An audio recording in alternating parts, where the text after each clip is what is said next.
Good evening दोस्तों, मैं हाजिर हूँ अपना exam guide important question analysis लेकर। तो दोस्तों, आज के वीडियो में अपन यूनेस्को हेरिटेज साथ में जो अपना हरियकवंश है, हिस्ट्री का एक इम्पोर्टेंट टॉपिक है, उसके बारे में, इसके अलावा अपन महत्वपूर्ण कुछ विश्व की नदियों के बारे में भी इस टॉपिक में विस्तार से चर्चा करेंगे। तो शुरू करते हैं आज के पहले क्वेश्चन के साथ। आज का पहला क्वेश्चन है, यूनेस्को द्वारा किस शहर को देश का प्रथम साहित्य का शहर बनाने की घोषणा की है? तो दोस्तों, यूनेस्को है उसने हाल ही में जो अपना कोझिकोड है उसको साहित्यिक शहर बनाने की घोषणा की है। ठीक है दोस्तों, अपन यूनेस्को के बारे में जाने तो यूनेस्को है जिसका फुल फॉर्म है United Nation Education Scientific and Culture Organisation, संयुक्त राष्ट्र शैक्षिक वैज्ञानिक सांस्कृतिक संगठन। दोस्तों, ये अपने यूनाइटेड नेशन की एक स्पेशलाइज्ड एजेंसी है। इसका हेडक्वार्टर है वो पेरिस फ्रांस में है और इसका गठन हुआ था 16 नवंबर 1945 को। ठीक है, इसका कार्यालय कहाँ है? पेरिस फ्रांस में, और ये बनी थी 1945 में, सेकेंड वर्ल्ड वार के बाद। गाइस, इसके प्रमुख कार्यों की बात की जाए तो ये शिक्षा, प्रकृति, समाज विज्ञान, कल्चर एंड से जो संचार होता है इसके माध्यम से अंतर्राष्ट्रीय शांति को बढ़ावा देता है, अर्थात ये जो इंटरनेशनल पीस है उसकी बात करता है। इसके प्रमुख उद्देश्यों की बात करें तो इसका उद्देश्य शिक्षा संस्कृति के अंतर्राष्ट्रीय सहयोग से शांति एवं सुरक्षा की स्थापना करना, ताकि संयुक्त राष्ट्र के चार्टर में वर्णित जो न्याय है, कानून का राज है, मानवाधिकार है और जो मौलिक स्वतंत्रता है उसके बारे में वैश्विक सहमति बनी रह सके। इसका महत्वपूर्ण कार्य में है जो इंटरनेशनल पीस स्टैब्लिश करना है, विश्व में शांति बनाए रखना है। दोस्तों, यह जो बॉडी है यूनेस्को, वह अपने United nation sustainable development group का भी सदस्य है। ठीक है, ये संयुक्त राष्ट्र की एजेंसी है तथा उसके गठन का जो संयुक्त राष्ट्र संघ के जो महत्वपूर्ण उद्देश्य है, सतत विकास लक्ष्य हैं, उसको पूरा करने में यह अपना महत्वपूर्ण योगदान देती है। दोस्तों, इसका हेडक्वार्टर पेरिस में स्थित है, अभी अपने डिस्कस किया था, और इसमें विश्व के 50 से अधिक क्षेत्रीय कार्यालय हैं। अगर इसके कार्यालयों की बात करें तो वैश्विक स्तर पर इसके जो 50 से ज्यादा भी क्षेत्रीय कार्यालय हैं। गाइस, 193 इसके सदस्य देश है, 193 सदस्य देश है तथा 11 संबद्ध सदस्य हैं। यह सामान्य सम्मेलन और कार्यकारी बोर्ड के माध्यम से नियंत्रित होता है। दोस्तों, ध्यान रखना, यूनेस्को के सदस्यों में शामिल 3 देश हैं वो संयुक्त राष्ट्र संघ के सदस्य नहीं है, जिसमें है कुक द्वीप हो गया अपना, और न्यून हो गया, फिलिस्तीन हो गया, जबकि संयुक्त राष्ट्र के जो सदस्य हैं जो 3 है, जैसे इजराइल, लिंकनस्टीन, संयुक्त राज्य अमेरिका, वो यूनेस्को के सदस्य नहीं। हालांकि हाल ही में अमेरिका ने घोषणा की है कि वो यूनेस्को की सदस्यता वापस ज्वाइन करेगा। ठीक है, तो ध्यान रखना, इंपॉर्टेंट फैक्ट है कि यूनेस्को के 3 सदस्य ऐसे हैं जो यूएनओ के सदस्य नहीं है, जिसमें कुक द्वीप आता है, न्यू आता है और फिलिस्तीन आता है। जबकि 3 ऐसे सदस्य देश हैं जो कि यूएनओ के तो सदस्य हैं लेकिन अपने इसके यूनेस्को के सदस्य नहीं है। उसमें आता है इजराइल, लिंकनस्टीन और यूएसए। सेकेंड क्वेश्चन है, किस देश ने 40वां अंटार्कटिक वैज्ञानिक अभियान शुरू किया है? तो दोस्तों, हाल ही में चीन ने जो 40वां अंटार्कटिक वैज्ञानिक अभियान है उसकी शुरुआत की है, जो अंटार्कटिक सी है उसमें की है। नेक्स्ट क्वेश्चन है, 69वें राष्ट्रीय फिल्म पुरस्कार में किसने संपूर्ण मनोरंजन प्रदान करने वाली सर्वश्रेष्ठ फिल्म का पुरस्कार जीता है? ठीक है, अर्थात सबसे ज्यादा मनोरंजन प्रोवाइड करने वाली फिल्म है उसे राष्ट्रीय पुरस्कार दिया है। 69वें जो नेशनल फिल्म पुरस्कार है उसमें वह ट्रिपल आर, आर जो मूवी है उसको दिया गया है। नेक्स्ट क्वेश्चन है, किस खेल को ओलंपिक गेम्स लॉस एंजल्स 2018 में शामिल किए जाने की घोषणा की है? तो दोस्तों, हाल ही में जो 2020 क्रिकेट मैच है उसको जो ओलंपिक गेम है उसमें शामिल किए जाने की घोषणा की गई है, जो कि 2028 में होने वाले हैं। नेक्स्ट क्वेश्चन है, ग्रेनाइट नगरी के नाम से किस जिले को जाना जाता है? तो दोस्तों, ग्रेनाइट नगरी के नाम से राजस्थान के जालोर को जाना जाता है। इनमें से सॉरी, राजस्थान के कुछ जिले हैं जैसे उदयपुर, जयपुर, चूरू, इनको भी विभिन्न नामों से जाना जाता है। अगर इनकी बात करें तो ग्रेनाइट शहर है वो अपने जालोर को कहा जाता है, जबकि देवनगरी है वो सिरोही को कहते हैं। अबरक की मंडी है वो अपने भीलवाड़ा को कहते हैं। आदिवासियों का शहर बांसवाड़ा को कहा जाता है। आइसलैंड ऑफ गैलेरी जयपुर को कहते हैं। वहीं नागौर को औजारों का शहर कहा जाता है और श्री गंगानगर को अन्न का कटोरा कहा जाता है। श्री गंगानगर को अन्न का कटोरा कहा जाता है। ये वीडियो में आया हुआ क्वेश्चन है। ठीक है, नेक्स्ट क्वेश्चन है। और नेक्स्ट अगर बात करें तो इसमें जैसे उद्यानों या बगीचों का शहर कोटा को कहते हैं। उनका घर बीकानेर को कहते हैं। ख्वाजा नगरी अजमेर में है और गलियों का शहर अपने जैसलमेर को कहा जाता है। गुलाबी नगर पता है आपको, ये जयपुर को कहते हैं और घंटियों का शहर झालारा पाटन को कहते हैं। ये पूछ लिया जाता है कि घंटियों का शहर कौन से जिले को कहा जाता है, कौन से स्थान को कहा जाता है, तो ये अपने झालारा पाटन को कहा जाता है। नेक्स्ट छोटी काशी कहा जाता है बूंदी को। ये भी एग्जाम हुआ था इस सेकंड ग्रेड का, उसमें पूछा गया था कि छोटी काशी किसे कहते हैं, बूंदी को कहते हैं। जबकि जल महलों का नगरी कहा जाता है डिग को। झीलों की नगरी आपको पता है उदयपुर को कहते हैं और वस्त्र नगरी तो भीलवाड़ा को कहा ही जाता है। दोस्तों नवाबों का शहर है वो टोंक को कहते हैं और भारत का पेरिस है वो जयपुर को कहते हैं। साथ ही देवताओं की उपनगरी है वो पुष्कर को कहा जाता है। अब नेक्स्ट क्वेश्चन की चर्चा करते हैं। नेक्स्ट है, मध्य प्रदेश में सबसे अधिक कौन सी मिट्टी पाई जाती है? तो दोस्तों मध्य प्रदेश में सबसे ज्यादा मिट्टी पाई जाती है वो है काली मिट्टी। ठीक है, क्योंकि मध्य प्रदेश में जो बुंदेलखंड का और जो बघेलखंड का पठारी इलाका है वो आ जाता है दक्कन का पठार। तो जो पठारी इलाका होता है वहां की जमीन मुख्य रूप से काली होती है, तो यहाँ पर मुख्य रूप से काली मिट्टी पाई जाती है। नेक्स्ट क्वेश्चन है, बिंबिसार और अजातशत्रु का संबंध किस वंश से है? तो दोस्तों बिंबिसार जो और अजातशत्रु है उनका संबंध हर्यक वंश से माना जाता है। अब अपन चर्चा करते हैं हर्यक वंश के बारे में। दोस्तों हर्यक वंश है वह मगध शासन का तीसरा सबसे महत्वपूर्ण राजवंश माना जाता है। कहा जाता है कि इस राजवंश में मुख्यतः कुल 7 राजा हुए थे जो 544 बीसी से 413 बीसी तक शासन किया था। लगभग 131 सालों तक जो हर्यक वंश था उसने अपना राज चलाया था। गाइस हर्यक वंश की स्थापना 544 बीसी में बिंबिसार द्वारा की गई थी, जो प्रदोतक वंश के अंतिम शासक थे महाराजा दंतिवर्धन। उनकी हत्या कर दी थी बिंबिसार ने और हर्यक वंश की स्थापना कर दी थी। जो प्रदोत वंश है उसकी जगह आया था हर्यक वंश। गाइस बिंबिसार ने जो अपनी राजधानी बनाई थी वो गिरिवर्ज अर्थात राजगिर बनाई थी। ये बहुत इंपॉर्टेंट फैक्ट है कि बिंबिसार की राजधानी क्या थी। दोस्तों बिंबिसार है जो हर्यक वंश है वो 16 महाजनपदों में से एक माना जाता है। अवैदिक काल में उत्तर वैदिक काल में पढ़े होंगे कि 16 महाजनपद थे, उनका वर्णन किताबों में किया जाता है। तो उसमें से जो एक मगध वंश था जो कि 16 महाजनपदों में इंक्लूड था, उसी वहीं पर हर्यक वंश ने शासन किया था। गाइस बिंबिसार इस शासक वर्ग का सबसे शक्तिशाली शासक माना जाता था और मगध वंश का जो वास्तविक संस्थापक माना जाता है वो भी बिंबिसार को माना जाता है। दोस्तों बिंबिसार है उसने अंग को जीतकर मगध में मिलाया था। ये पूछ लिया जाता है कि कौन से वंश ने या कौन से राजा ने अंग को जीतकर मगध में मिलाकर उसे एक बड़ा साम्राज्य बना दिया था। ये काम किया था बिंबिसार ने और यहाँ का शासक बना दिया था अजातशत्रु को। दोस्तों मगध राज्य की आरंभिक राजधानी मानी जाती है राजगिर अर्थात गिरी बेज मानी जाती है। गाइस मत्स्य पुराण में कहा जाता है कि बिंबिसार को क्षत्रोजस और जैन साहित्य के श्रोणी माना कहा जाता है। ठीक है, अर्थात कौन से साहित्य में, जो जैन साहित्य है उसमें बिंबिसार को श्रोणिक कहा जाता है। पूछ लिया जाता है कौन से राजा को श्रोणिक कहा जाता है और कौन से साहित्य में कहा जाता है। जैन साहित्य में कहा जाता है श्रोणिक बिंबिसार को। तो ध्यान रखना बिंबिसार है वो जैन धर्म को मानने वाले राजा थे। दोस्तों एक बहुत इंपॉर्टेंट फैक्ट है कि बिंबिसार का एक राजवेद था जीविक। ठीक है, उसने अवंती के राजा जो चंड प्रोदत थे उसके चिकित्सा उपचार के लिए भेजे थे। ये पूछ लिया जाता है कि कौन सा जो राजवेद है जीविका वो कौन से राजा का राजवेद था। तो जीविका वो बिंबिसार के दरबार का एक महत्वपूर्ण राजवेद माना जाता है। दोस्तों हर्यक वंश में जो बिंबिसार है उसकी प्रथम पत्नी का नाम कौशल देवी था। ठीक है, जो कि कौशल राजा प्रसेनजीत की बहन थी। वहीं इनकी दूसरी रानी थी लक्ष्मी राजकुमारी जिसका नाम था चेलन्ना। अर्थात इनकी 2 पत्नियां थी, एक तो कौशल के राजा प्रसेनजीत की बहन थी और दूसरी लिच्छवी राजकुमारी थी चेलन्ना।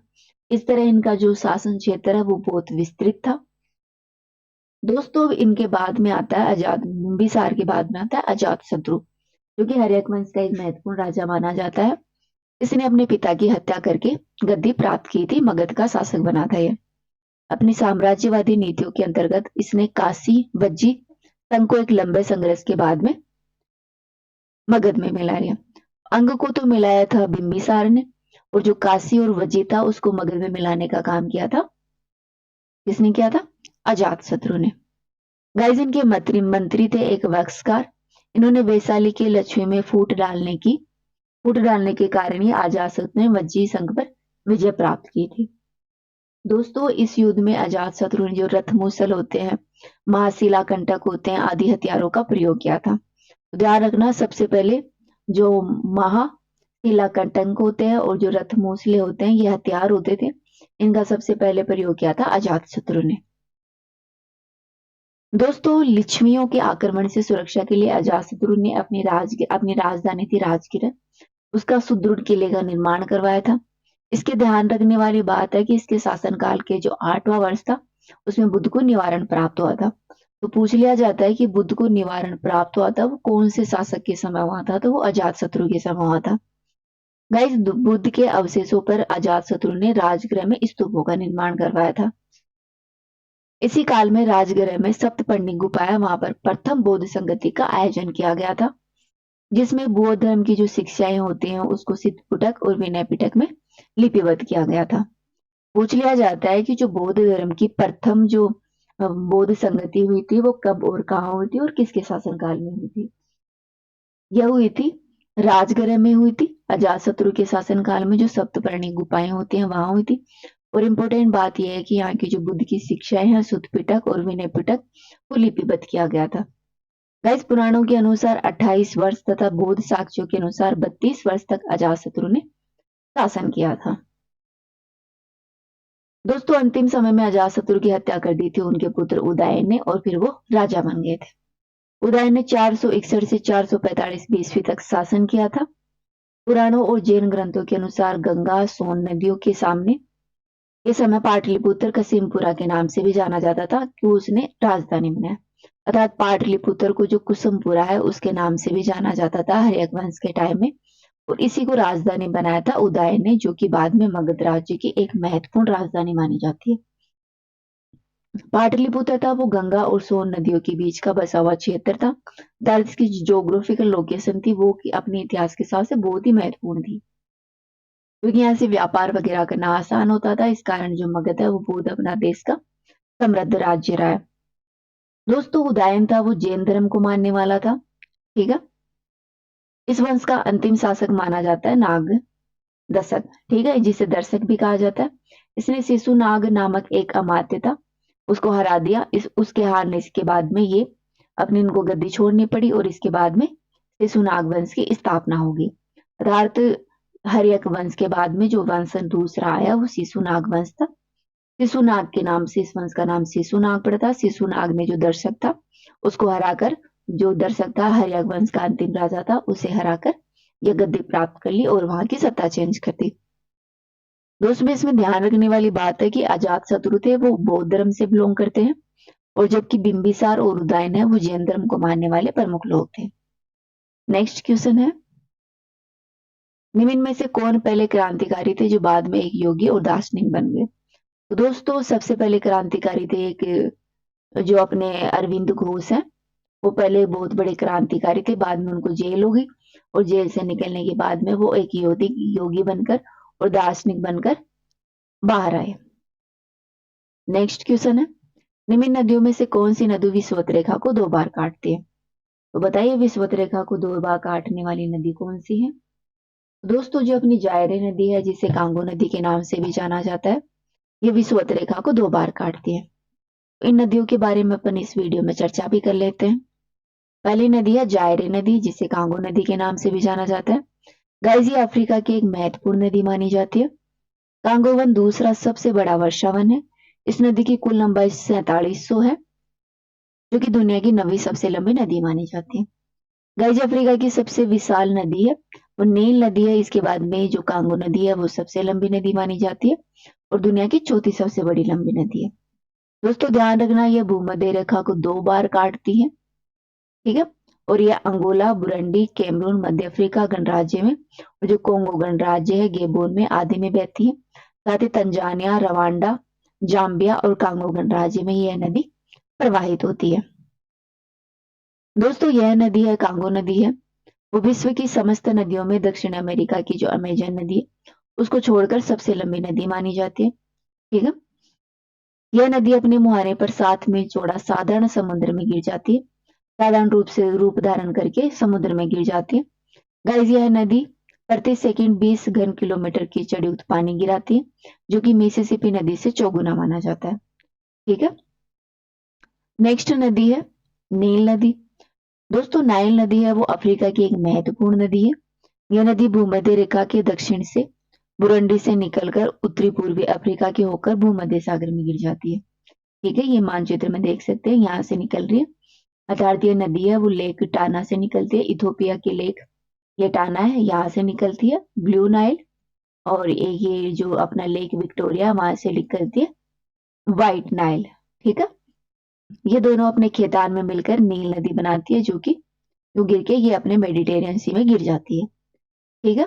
तो नील नदी है वो दो लेकों के दो नदियों के मिलन से बनती है, व्हाइट नील से और ब्लू नील से। ब्लू नील है वो लेक टाना से निकलती है जो कि अफ्रीका में से स्थित है। और जो अपनी व्हाइट नील है वो तंजानिया के विक्टोरिया लेक से निकलती है। ये दोनों सूडान के खेतान में मिलती है और इजिप्ट होती हुई मेडिटेरियन सी में गिर जाती है। दोस्तों नील नदी है वो दुनिया की सबसे लंबी नदी मानी जाती है। ठीक है। इसकी लंबाई है 6,695 किलोमीटर। दोस्तों नील नदी का बेसिन काफी विशाल है। इसमें Tanzania, Burundi, Rwanda, Congo, Kenya आदि देश शामिल है। नील नदी एक चापाकार डेल्टा बनाती है। तो ध्यान रखना नील नदी कैसा डेल्टा बनाती है, चापाकार डेल्टा बनाती है। ये त्रिकोणीय और धनुष के आकार वाले डेल्टा है जिन्हें चापाकार डेल्टा कहते हैं। अर्थात चापाकार डेल्टा कैसा होता है, जिसका आकार त्रिकोणीय होता है या फिर धनुष के आकार के जैसा होता है। यह नदी मुख्य रूप से युगांडा, इथोपिया, सूडान, मिस्र आदि शहरों में आदि देशों में बहती है तथा इसके किनारे पर स्थित महत्वपूर्ण शहरों की बात करें तो इसके किनारे पर स्थित है काहिरा, आसवान, खार्तूम, जिंजा और जिंजा। जाबोल प्रमुख शहर है जो इसके किनारे पर स्थित है। नेक्स्ट नदी की बात करें तो नाइजर की। दोस्तों नाइजर नदी है वो पश्चिमी अफ्रीका की प्रमुख नदी मानी जाती है। यह नील और कांगो के बाद में अफ्रीका की तीसरी लार्जेस्ट नदी है। ठीक है। नाइजर नदी सियरा लियोन में स्थित लोमा पर्वत की पहाड़ियों है वहां से निकलती है। ठीक है। और यह निकलकर समुद्र की तरफ बहती हुई दक्षिणी सहारा से निकलती हुई जो गिन्नी की खाड़ी है वहां पर गिर जाती है। ये आप चित्र देख सकते हैं, यहाँ पर है सियरा लियोना जो लोमा पर्वत है, यहाँ से ये निकलती है और फिर यूं बहती है, यूं बहती हुई ये आ गई। फिर ये अपना जो गल्फ ऑफ गिन्नी है उसमें ये आकर गिर जाती है। ठीक है। दोस्तों नाइजर की सबसे महत्वपूर्ण सहायक नदी बेन्यू को माना जाता है, जो कि 250 मील आकर दूर इससे मिल जाती है। समुद्र में मिलने से पहले नाइजर कई धाराओं में बढ़कर 1400 वर्ग किलोमीटर क्षेत्र में डेल्टा बनाती है। तो ध्यान रखना नाइजर नदी है वो डेल्टा भी बनाती है।